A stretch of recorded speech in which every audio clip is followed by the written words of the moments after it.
The Biden administration is encouraging people eligible for student loan debt relief to keep applying online, despite a court-ordered temporary hold. Camila Bernal reports. It may take a little longer, but Cody Hunanian is still expecting a third of his student loan to be forgiven.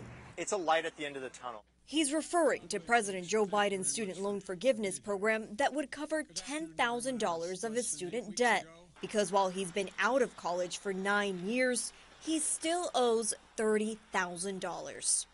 I recently married. Me and my wife are going to be thinking about purchasing a home. So it's all of a sudden kind of right in front of me again because I'm thinking about the kind of debt I have and I need to finance my future and get a home.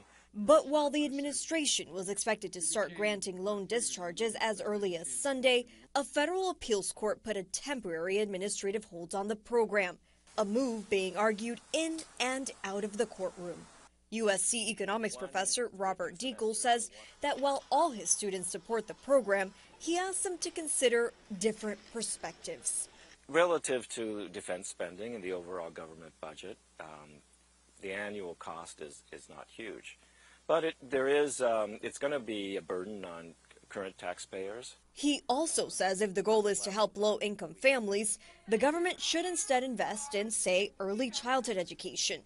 As an economist, Deacle says he thinks short-term loan forgiveness will only make inflation worse. But as a professor, he believes long-term this will make the U.S. more competitive.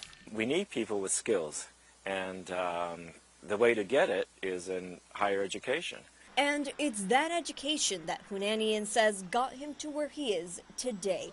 Now the executive director of the Student Debt Crisis Center, a nonprofit focused on ending the student debt crisis. For me, the only way to open the door was to take on student loan debt, even though it's created really unnecessary challenges and, we've had to be stressed and all of that. But my future is brighter nonetheless.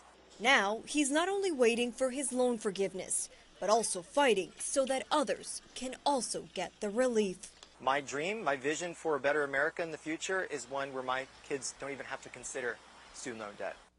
Education Secretary Miguel Cardona says 22 million people have already provided the necessary information needed to review eligibility for student debt relief.